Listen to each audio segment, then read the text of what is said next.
In the far future, where wars are fought with the might of battle mechs, Without Question tells the tale of Kanji Chistu as he struggles to keep Clan Jade Falcon alive in the occupation zone his predecessor abandoned in her failed bid to conquer Terra. Though it's a sequel to Brian Young's award-winning novel A Question of Survival, Without Question serves as a perfect on-ramp for anyone interested in jumping into the Ill Clan era and the current Battletech timeline. The new Khan of Clan Jade Falcon has to fight for the very soul of his clan and their stronghold of Sudeten as Clan Hell's Horses invade, and they experience attacks from within and without. With shocking twists and turns, the latest installment of the Battletech mythos will have you hanging on by the edge of your seat. Releasing May 15th, Without Question is available for pre-order now, and you won't want to miss it.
Welcome to a new Tuesday Newsday. I'm Rem, Community and Marketing Director for Catalyst Game Labs, and I have a fun guest and friend of mine, Grendel. Hi.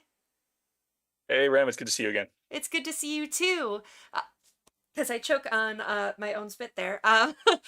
Grendel is a demo agent and one of the members of Vector Tridens, who has done a Kickstarter that's live for just a couple more days. And gosh, you guys have been running on this for over a year. How does it feel to see it finally live? It's been really rewarding. It's taken a lot of work. We put in a lot of cycles on trying to get everything as polished as we could before pushing it forward to the masses, and we've been really kind of overwhelmed by the speed at which people have responded positively to the effort. So it's been really gratifying to see our hard work rewarded. Awesome. We are only live for a few more days, but we are hoping to maybe make one of our stretch goals. So cool, awesome, and we'll be talking more about that. I do have a couple of news items for everyone before we get started here. So Mercenary shipping update. I know some people have seen shipping get updated in their accounts already. It has not gone through for everyone, and there's still a couple of tweaks going in and out and stuff like that. So please hold questions and messages and stuff like that until you get word that everything is uploaded through a backer update, because then we can actually pick out the anomalies and not the stuff that that might be fixed anyway with these uploads going on right now. So hang tight with that. We're getting closer and closer. Battletech has a Humble Bundle for fiction that's live for 2 more days. I'm going to get the link in chat here. It's a ton of books for a real low price. So check it out so that you guys can get in on that before it is gone. Another little update for you guys. I just found out about an hour before this that a new premium miniature has gone live on the Catalyst store. It's the Mad Dog Vulture. So I have a link for you guys for that today. Boop. There you go. we saw in the commercial that there's the new Shadowrun actual play. Episode 2 just aired last night, but that is weekly on Six Sides of Gaming on YouTube. So you can check that out at the link I posted a couple of minutes ago in chat through the Catalyst account. Gosh, I'm just rushing through all the news. I just want to talk about Vector Tridens. So the last piece I have for you for now is that friend of Catalyst and prolific sci-fi and fantasy writer Kevin J. Anderson. He's one half of the writing team that still writes all the current Dune novels, and he's a consultant for the script for the movies. He's written for Star Wars. He's written for X-Files. He's done so much. He's over 180 published works. He has a Kickstarter that launched today. It's already blown past 400% funded and is still climbing, so you guys should check that out. The link is in the description, but I'll also post it quickly in chat here for anyone that wants to browse while we are talking. Boop. Awesome. So let's see. Other than that, I have the link for Holostreets, or for Exit Vector. So I'm going to post that in the chat too as we get started talking about this. So first thing I want to do, Grendel, is kind of get to know you. So tell us a little bit about your history, and because I know it's going to relate to the game itself as we start talking about that. So my history is long and sordid. I've been a gamer for years and years. Started, I think, where a majority of us started it in the hobby when I was in middle school with friends. And to show my age a little bit, we started out with the old Dungeons and Dragons box sets, the actual colored box sets where you'd have like the red box or the blue box or based on that. And then it just kind of grew from there. I tried out a bunch of different systems. I dabbled in the old storyteller, like the first generation White Wolf stuff, vampire and werewolf. And then I did some of the Palladium games, the Teenage Mutant Ninja Turtles, Palladium role playing, the Rifts stuff. And then in 1989, I was browsing my hobby store that I used to frequent in the mall, and I saw a new hardcover book there, which had this beautiful cover by Larry Elmore, and that was Shadowrun First Edition. ooh. And I didn't get it actually. My buddy who I was with, Dana, bought it. He was like, "Hey, we got to play this game." I'm like, "All right." Well, we were like, hip deep in another Spelljammer campaign and like hip deep in a vampire campaign. I'm like, "Why are we getting a new game? We already have like 3 that we're doing." He's like, "No, seriously, we got to do this." And good on him for bringing it to our attention, because as soon as we dove into the world, there was really, really no looking back.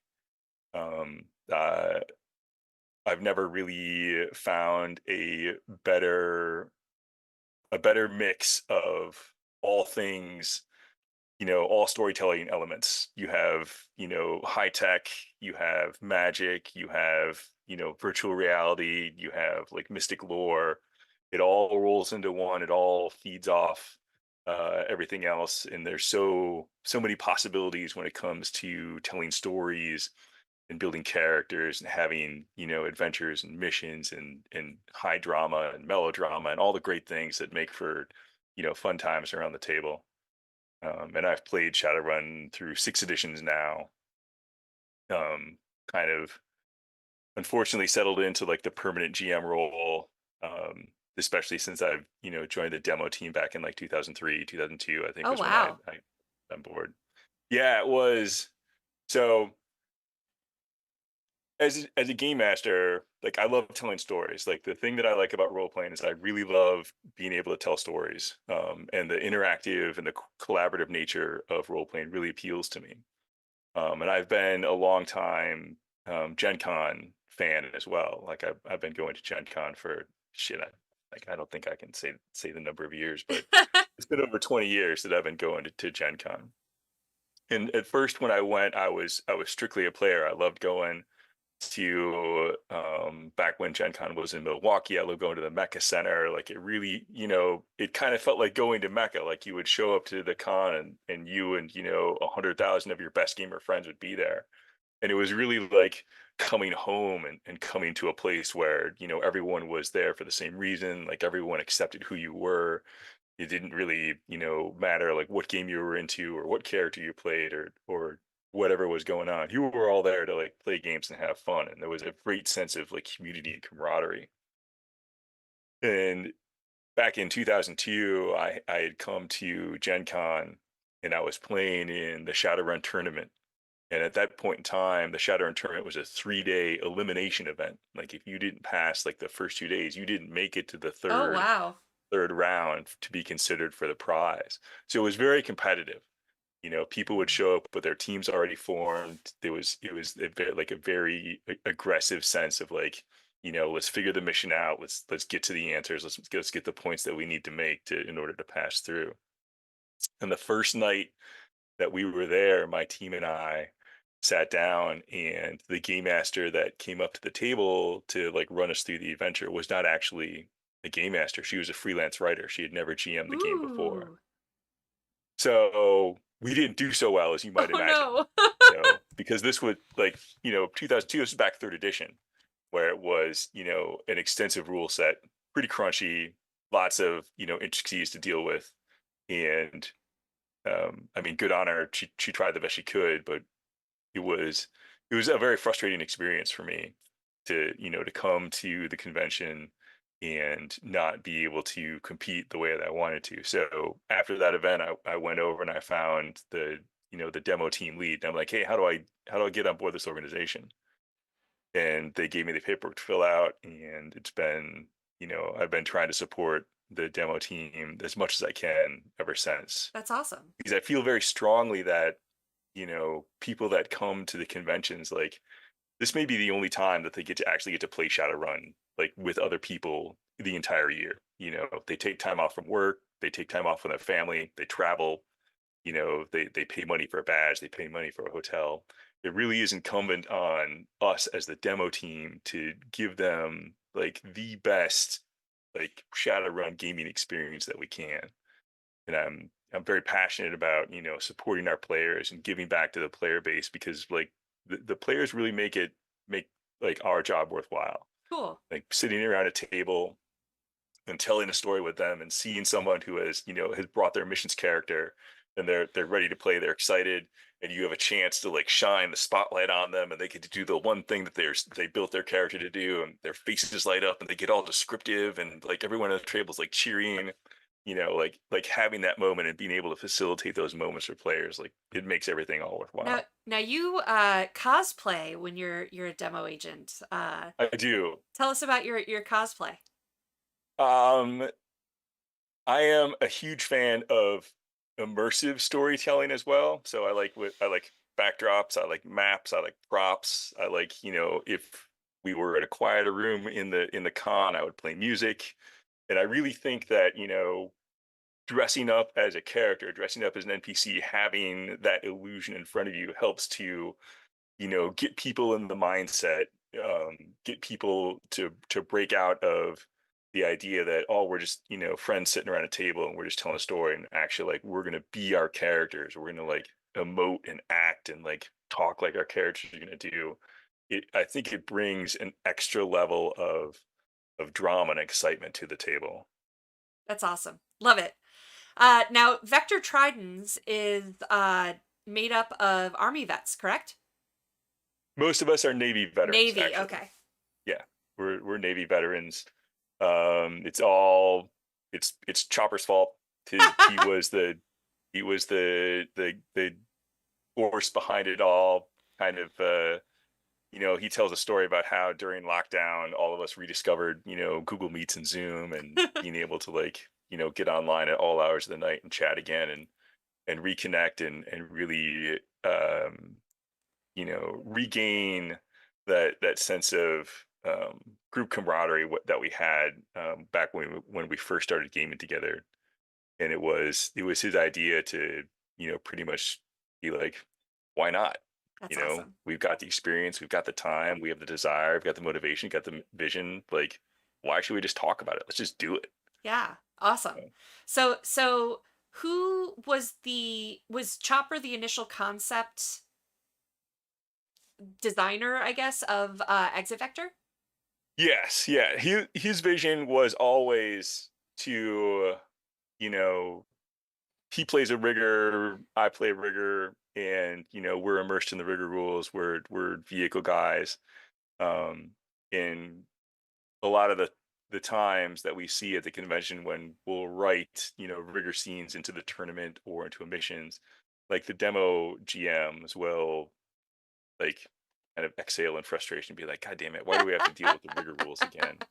You know, and so our goal was always to, support the GMs and make their job easier. So we started kicking around an idea of like, how can we bridge this gap between, having a rule set that accurately represents the dynamics of the speed and dynamics of vehicle combat and vehicle interaction, in a high tech setting, and yet make it friendly enough and fast enough that in a 4-hour missions at a con, it does not come to dominate any part of that. Like, Mhm. we needed it to be able to, like, you could run a vehicle combat scene in like 35-40 minutes and then move on with the rest of the mission in order to get like the rest of the group involved and into succeeding it. So that was his vision, that was his desire. And we brought it up to the rest of us. He had the initial framework, and then we tore it down and built it back up, and tore it down and built it back up. And really, it was a process of refining it to away from you know what some of us like, which is like hyper crunchy rules, and like you know at the same time not going all the way to like, let's just hand wave and do it cinematically. And I think we landed somewhere like really good in optimizing the rules that we've developed, to make it fun, first of all, because it is a game still, but to Mhm. make it functional, very very physics based, very rules based, but fast and friendly, so that it doesn't, like, it's not intimidating. So GMs aren't intimidated by it, and players aren't intimidated by it. yeah. So clearly, obviously, the inspiration behind it was Shadowrun Riggers, but Correct. one of the things that I kind of got a kick out of was that it's a aerial combat minis game that's hex based. So you can get your BattleTech players into that too, because they're used to the hex maps, they're used to the miniatures, playing with altitudes and stuff like that, which is fun. Um, so I like that it one of the things about it is that it's system agnostic. So can you explain a little bit what that means for our viewers? Yeah, absolutely. And that decision was made like from the get go to Rem. It was designed with like malice aforethought to be as broad appeal as possible. Because although we are Shadowrun players, we realize that Shadowrun is just a small part of the larger like miniatures and role playing community.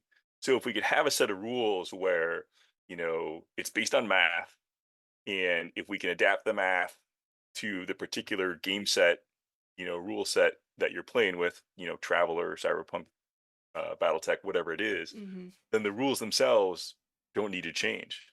All we have to do is we just change the underlying math, and everything flows with it. Yeah. So it's the standalone minis game is what we kickstarted.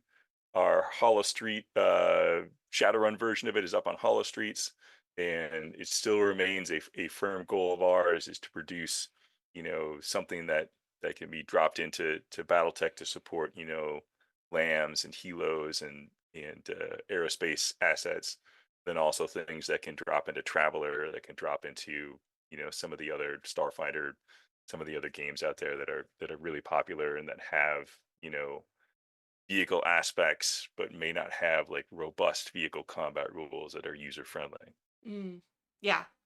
Um, so kind of the steps that you took for publishing so far, you got out the Shadowrun rule set on Holostreets. Tell us what that Correct. process was like, now that the community content marketplace is available.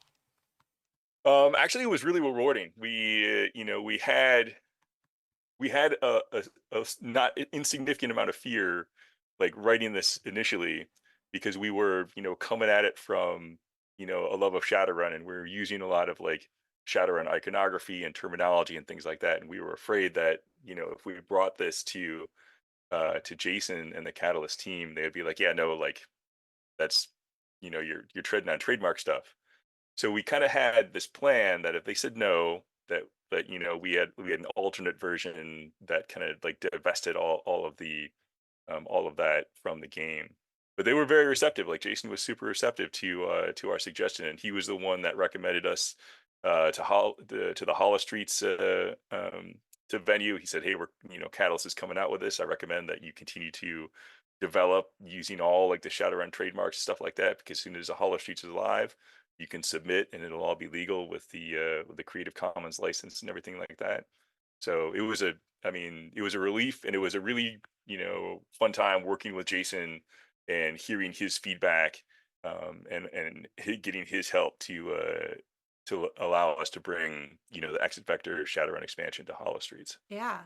So the people that purchased Holostreets, or the Holostreets version, they have the rule set, and now the Kickstarter they can come to for the minis themselves and maps and stuff like that. And the map. The map's the important Yeah. one. Like, So let's talk. I'm a map guy. I'm super excited about this map. Like, that was like the largest significant investment that we made was the purchase of the aerial photography in order to get like a high res image that we could of Seattle to make a map of. Yeah, go ahead and And let's talk through the components in the Kickstarter. So, if they get that box set, um, what all comes in that box? we get a map, you get the minis, you get the dice, you get the basic Exit Vector rule set, which is only for the miniatures game. It's kind of like the system agnostic miniatures game. There's NPC cards in there, and then you get our nice little box Awesome. for it as well. And then I'm looking at the first image on there to draw from. So, when and how do you get the terrain elements as well? That's an excellent question, Rem. I I'm would have putting to you on like the open up spot. my notes for that one. Yeah, Let's see. I'm not the fulfillment coordinator. So Well, so at just $15, this is the lowest tier. You get the full digital set, so the PDF of the map, the digital tokens and cards, and a PDF of the rulebook. Then the Wingman at $25 gets you the printed map, tokens, cards, and the rulebook. Then at $49, you move up to the map, tokens, cards, rulebook, 4 dice, and 6 minis. So you get 1 PC mini, 1 interceptor, 2 roto drones, and 2 ground drones. So tell us about the minis. Like, which is your favorite, and like, tell us a little bit about the design. So we partnered with Death Ray Designs to bring the minis up because again, it's a pretty important concept for a miniatures game to actually have like decent miniatures. And Death Ray Designs were super happy to collaborate with us. We had a real positive working relationship with them, and they were, very receptive to all of our ideas about, making, like tweaking some of the designs to make them a little more sustainable for packaging and for mounting and whatnot. Mm-hmm. I'm a I'm kind of partial to the little roller drones that we have, which kind of represent like the anti-access area denial, security drones. I enjoy the concept of those guys being parked on buildings and just like you know locking onto you and like dissuading any interloping aircraft from entering corporate airspace and stuff like that. So I'm a big fan of sprinkling those liberally around and forcing the players to maneuver aggressively out of their fields of fire. Awesome. All right. So up to the $99 tier, you get the map, token cards, rulebook, 4 dice, 12 minis. So you go from the 6 minis to 12. You get 3 PC minis, the interceptor, 4 roto drones, and 4 ground drones. And that's the deluxe set. At $199 is the Ace Pilot, So you get the regular map, a 2 foot by 2 foot vinyl map. Tell us about that. So when we first made the map, like we're all map guys, so we got this really high res aerial shot, and we put it on a 4 foot by 4 foot vinyl map. Like, this thing is huge. It covers an entire table at the con, but it is a beautiful map. Just beautiful resolution. The colors pop right off it, and it really draws the attention. The problem is that it's impractical to ship and also expensive to produce. So we that was like one of the saddest moments of of making decisions about the Kickstarter, was when we were like, okay, we can't give everybody like this beautiful 4 foot by 4 foot map, so we're gonna have to cut it down to just this 2 foot by 2 foot area around um like the downtown of Seattle, including the Space Needle and stuff like that. But it Cool. is still like an impressive image, and would is a great centerpiece for any kind of aircraft operations in the urban terrain. Nice. So in addition to that, to both of those maps, you get the tokens, the cards, the rulebook, 4 dice, 18 minis, 4 PC, 2 interceptors, 6 rotodrones, and 6 ground drones. And then it gets up to the retailer tier and for gaming groups. And then the squadron lead as well, which is a really high level tier as well. So yeah, it's been really cool seeing the Kickstarter in actions, getting all of the Shadowrun news and everything like that. What are some of your learnings about like creating like game design for aspiring gamers with that both are coinciding with an existing IP and a separate IP? Um, I don't know if I can draw any conclusions from a single data point. We've only done like one thing so far, inside the Holostreets commons, but um, I think our like the biggest lesson for us really was to like reach out and ask. Mhm. Like, we had all these questions about if we were going to be allowed to use stuff, what we could say, things like that, and being able to reach out to you, to RJ, to Jason Hardy, via Discord and email, and just like set up a quick meeting and be like, hey, here's our idea. This is what we'd like to do. What's legal? What are you comfortable with? What's your recommendations? The receptiveness of the Catalyst team, and their openness to discuss the ideas with us was like really the biggest learning point that we had, is that you can spend a whole lot of time like trying to war game out a whole bunch of different scenarios, but when it comes right down to it, just ask. Yeah. you know Oh, that's awesome. So, and then scrolling through the Kickstarter page, I do see you have an interview that you did with Ginny Loveday. She works with Steamforge Games and is a delightful human being. And there's some playthroughs as well. So, interview on playthrough on First Turn Tabletop or yes, First Turn yeah. Tabletop Thoughts. What was that? And also, I think Chopper intended to put up another, I don't know if he did it, but he intended to put up another playthrough video 2 weeks ago. He spent an entire Sunday, so he's got like, I don't know, 7 hours worth of like playthrough video that he's been trying to chop Wow. up and push out on the Kickstarter page. I don't Awesome. know if it's I don't know if it's up yet though, but that was his intention. So Cool. Yeah, I really like that from a Shadowrun perspective. You kind of touched on this where if you have a chase scene or an extraction or something like that, and you don't love those Shadowrun rigor rules, or you want something that's more visual, easily you could clear the table, run exit vector in 45 minutes, do a full chase scene. And if you have mages, you can use that. If you don't have mages, you don't have to use that. And have all of your players and the vehicles and drones get a turn. So really cool to be able to have something visual for the riggers to play. Cool. So don't yeah, forget. Oh, go ahead. no, I'm here for it. The whole concept was to ensure that Exit Vector's rules, especially for the Shadowrun side, pulled directly from the sixth edition rules themselves. Yeah. So all the dice pools remain the same, And then you can, like you say, you can add in like your technomancers, your deckers, your mages. All of those rules are incorporated inside Exit Vector as well. So you can, the whole team can participate inside, the vehicle action, and it's not just the rigger's sole time to shine. Cool. Yeah. Well, I know last year, last week, we ran out of time for some of our questions. So let's go ahead. If there's anything else you'd like to chime in on before I transition to questions, Grendel? No, I'm good. All right, 48 hours left to back the Kickstarter. The link is in chat. Thank you guys so much. And we'll jump on over then. So I'm going to start with questions for you. Oh,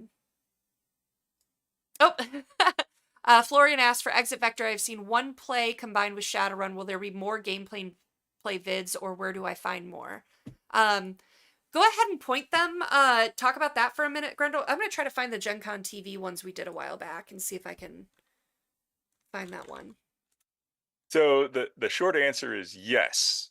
The one difficulty that we have in recording Exit Vector in conjunction with Shadowrun rules is that typically when we do it, it is in a convention setting or a game setting. We haven't actually sat down and tried to run a game specifically to support content creation yet. We're a little old school in that we're, operations and results oriented. And this concept of doing things merely to, develop content to be put on the web is new to us. So short answer is yes, it's coming. We want more of it. We definitely, are here to support the game masters. We're here to, share as many tips and tricks and techniques as we can about, incorporating the Exit Vector rules, how to do it, best practices, and things like that. If there's any like specific things that you would like us to address or want us to talk about, or have specific questions, please don't hesitate to reach out. Like, Vector Tridens socials. We're old school. It might take us a day, but we're there. We're listening. And we'd love to hear from you if you've got questions or recommendations or desires, and what you want, what everyone wants to see. I found it. Haha. So this one, we played it as an extraction within Shadowrun. There you go. For all of your actual play needs. All right. Prussian Havoc asks, for Grendel, what's your favorite Spelljammer ship? Nautiloid, Galleon, Hammer ship, or something else?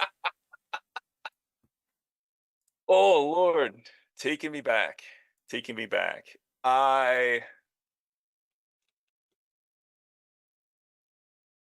For all of those memories.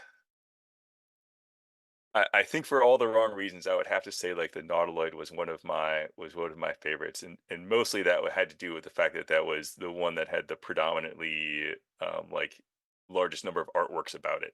Like any Spelljammer, picture that you saw, there was a Nautiloid somewhere in it. Mm-hmm. So that was, at the impressionable young age I was at that point in time, I was like, yes, any ship that like is always everywhere, like that's the best one. So awesome.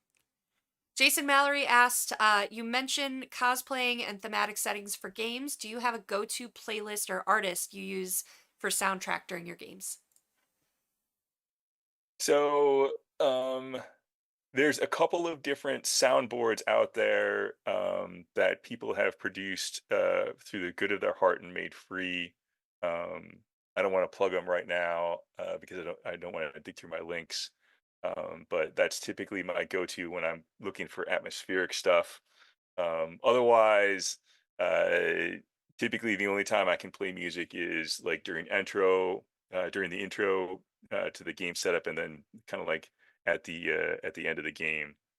Everything else is, people are busy talking and playing and whatnot, and I don't want to overwhelm them with sensory inputs and things like that.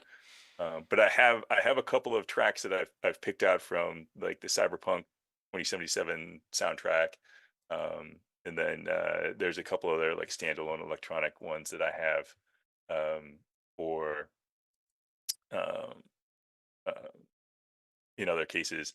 The theme to my home game, the Miami Shadows game that I'm running for my home group, is Race Against Time by Pilot. I don't know if you've Ooh, heard it, but yeah, that was that's our group's chosen theme to for the shenanigans that are taking place down in the Caribbean League in Miami. So awesome. Another question from Prussian Havoc. I noticed some ground units in your game. Just how much air ground integration is there? the game is primarily oriented towards aircraft and airborne units. The decision was made um, to kind of weight it towards that, because when you look at the physics and the tactics of aircraft interacting on the battlefield, like we all kind of have an intrinsic understanding of like metahuman movement, right? We're pretty used to like how fast people move, and we're also pretty used to how fast ground vehicles move as well. Mm-hmm. Most of us are drivers. Most of us have seen cars, things like that, move on the freeways. We have a kind of intuitive understanding of like if you say someone's going like 60 kph or 120 kph, you kind of have an idea of like how fast that is. If someone says they're moving at 400 kph, right, that's a little bit more difficult to grasp. And if you want to measure like a city block as like a kilometer, 1,000 meters, then somebody moving at 400 kilometers per hour can like vanish from the urban battlefield in seconds, right? Mm-hmm. So your airborne assets can be off, pretty much like off map, on map, have effects, do fires, drop troops off, whatever they want to do, and then be gone off the map. Mm. So having a rule set which like accurately kind of like or like compresses that interaction to the point where like those forces stay on the map was one of the guiding principles behind Exit Vector.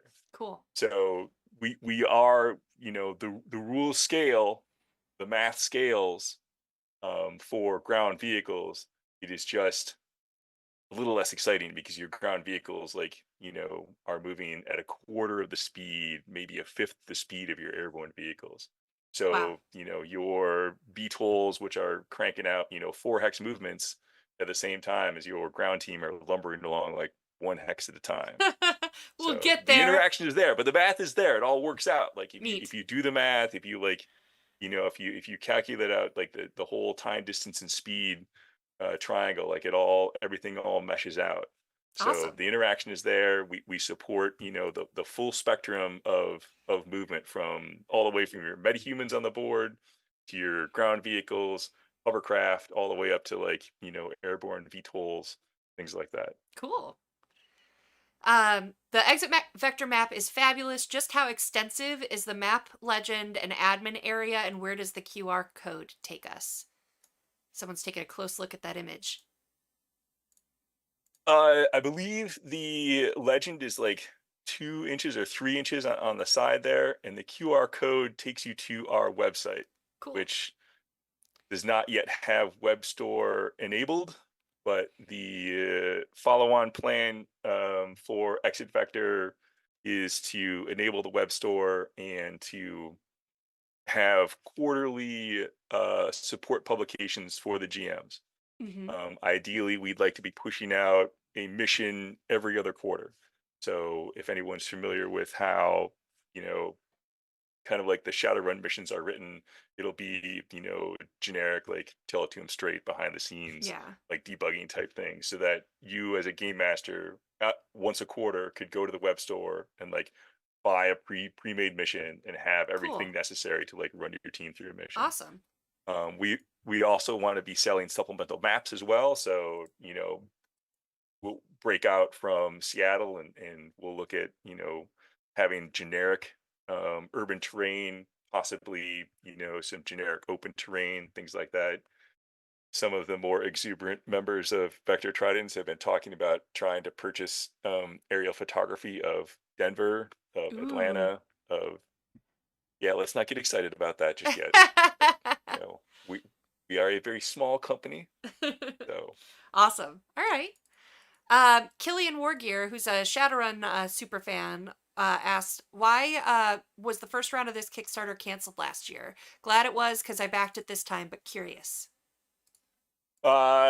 because we are old school and we are not good with social media.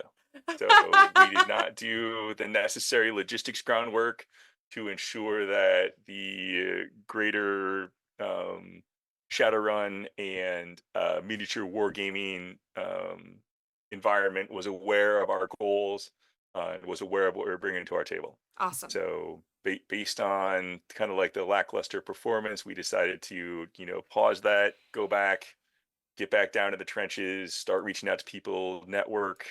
I have to, give a huge shout out to Rem and her team for helping us through that and for like holding our hands and like really like articulating what was necessary to succeed in the Kickstarter environment. And the hard work paid off. We love you guys. One more question for right now. When it comes to shoot, scoot, sleaze, stabilize to survive, how do drones sleaze, and what is meant by stabilize? So drones currently cannot sleaze. The sleaze mechanic is solely the purview of metahumans inside the game. It represents an electronic warfare attack. And stabilize is essentially like repair on the fly. So, if in the middle of like everyone's seen it, right? The Millennium Falcon is flying away from the Imperial cruisers, and like Han and Chewie are in back trying to fix the hyperdrive. That's exactly what stabilize is. It's you in the cockpit of your aircraft and desperately scrabbling to punch in circuit breakers and like put your chewing gum on whatever like leaking hydraulic line is like spraying hot hydraulics on you. That's what that mechanic is designed to reflect. Awesome. Is that in the heat of combat, like aircraft are going to take hits, vehicles are going to take hits, but systems can survive. And part of being a good rigger, a good pilot is like knowing how to like execute emergency procedures and like isolate damaged systems and possibly affect like immediate repairs so that you can stay in the fight. Cool. Awesome. All right, there's Leviathan's question for me. Any update on Leviathan's Kickstarter? Yes, we do have an update with a couple of elements in it that we are crafting right now. I don't want to give it all away, but we are kind of stalling to post the backer update because we're waiting on a tabletop simulator link. So we really want that to be in the next update. We don't want to, if we can't get it within the next days, we'll probably post anyway, but I really want to have that for the next update. So I've been stalling a little bit on letting Tyler push the button on that. What new Shadowrun Sourcebooks are on the horizon? That's a good question. I do have a couple of titles for you. I can cheat and go look at the product schedule. Ha ha ha. All right. Shadowrun. Oh, you do? What's the one you know? I know that Deadly Arts is coming. Cool. Yeah. Deadly Arts still has a ways to go, but it's in production, or it's being made. Lethal Harvest is coming. There's in May is Needle's Eye. I don't remember what that one's about from the meetings. Because I haven't gotten to start promoting it yet. Final Bets is scheduled for July. Tarnished Star is like law enforcement kind of one. Yeah, and then I see Deadly Arts. I see, Lethal Harvest. Smooth Operations is another one too that's coming. So I have names. I don't know what they're about, but more is coming. All right, let's see. Next up, I have Lashua asks, can there be text summaries of the Tuesday Newsdays afterwards? I get this question every week. I don't have a producer. It's just me, and I'm so busy. So I have not gotten to do that. I did ask our customer service person that's been answering the emails and stuff if he has time to take those notes and get them to me, I can get them updated, and we can get a post out. But I just can't do it. So I definitely need a producer for this so that I can level up. So we were talking before the stream about how I'd love to have music in the starting soon screen. I'd love to I'd love to level a lot up, but I'm just not there yet with time. Let's see, for BattleTech questions, any update on the Urban Mech Lamb Pack and the first Star League pack? They are both, I believe, in the warehouse now. I do not know the street dates that have been set for that. We just got someone new that's like distribution in place. So I would have to ask him. Now keep in mind that like the premium mech just dropped and nobody told me about it until today. So sometimes I find out about things after they've already launched on the online store. But I will have to try to get that date. I do not have it. Other than saying very, very, very soon. Do we have a release window yet for BattleTech Universe? I can't remember if that one is releasing after Kickstarter fulfillment. If it's exclusive to the, not exclusive, if it's a reward for the Kickstarter, I think it was just a stretch goal, which means it could be released sooner. But I'm not 100% sure on that. I don't know for sure yet. So it's either going to come like during Kickstarter fulfillment or after. But no, I don't have a date yet on that. Phoenix Risen asked a question for Rem to follow up on. There was some chatter a couple years ago about Roll20 support for Destiny in a time of war. Any news on that? I know there's been a couple of conversations with Roll20 and other virtual tabletops about playing, or about like an agreement getting things on there. I'm not sure where any of those fall. I know that with the Kickstarter, like that is taken all the oxygen out of the room, so like that's been the focus of the year. So I don't really have any news on that. Everyone is busy. Let's see. Magna Morbius asks, you said that the Mercenaries Kickstarter is still updating. Do we have a guesstimate as to when the next update will be? I'm expecting any day now. I know that Tyler sent me some language this morning to kind of review, to put into the next backer update, but it's going to have multiple like parts to it because we want to talk about like what was fixed. We want to talk about when the updates are done. We want to talk about like how to reach out to us if you have questions and stuff like that. So there's a few things that need to go in there. I know too, the other thing that we haven't gotten to talk about because we are kind of taking our time is that like once all of the shipping stuff calms down, we'll be ready to fulfill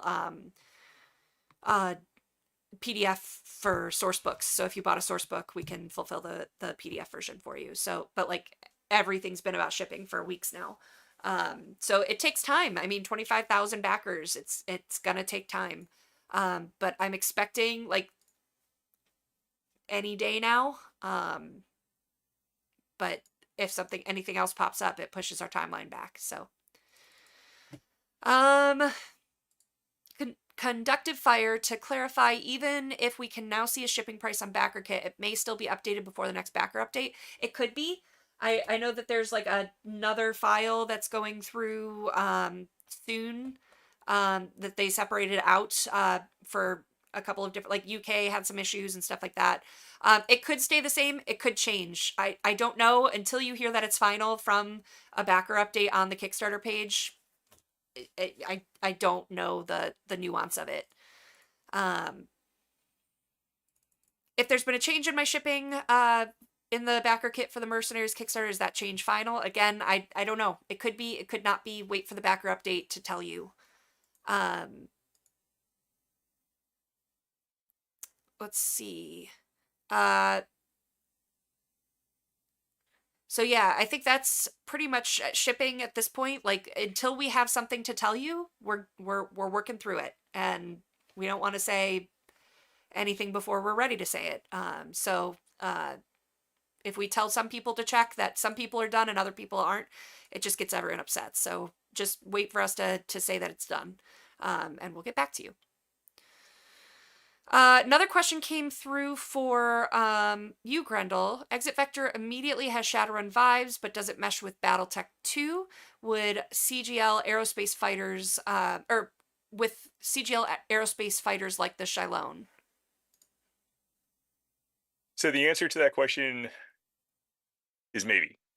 And I would like to be more firm on that, but we have not yet gone through and done the math yet for all of the aerospace assets in BattleTech. The intention is that Exit Vector will be useful and portable into the BattleTech universe, but I can't give you a thumbs up on that yet. It's in the works. Cool. Oh, hey, Ray. Good to see you. I see you in chat. The Old Dragoon asks, when can we expect to see the Shadowrun first reprint on the streets? I think that the plan was Gen Con, but I'm not sure how that's going with all of the artist or like art scans and everything that went through. So that's something I'll have to follow up on and hear about in the next Shadowrun meeting. Let's see. Also, does CGL have the old manuscripts when Shadowrun was going to use D10s instead of D6s? Tom Dowd talked about it. I don't know if we do or not. If it was FASA days, probably not. We don't have anything from FASA except what we've bought and scanned into a computer ourselves, like for first edition. So unknown what is in the archives or the vaults in terms of that. All right. I know also, just because I saw a question from last week that came through, there is a print-on-demand version of Clan Spaniel that is now available on the online store, so you can check that link out. It is posted to our socials, so that's fun. I want the clan pupper. But yeah, that's all of our questions. Any final ones that come through? If not, we may just end a couple minutes early and say goodbye. But what do you think, Grendel? Anything else you want to say about Kickstarter, about Shadowrun, about life? Well, this year's the 35th anniversary of Shadowrun.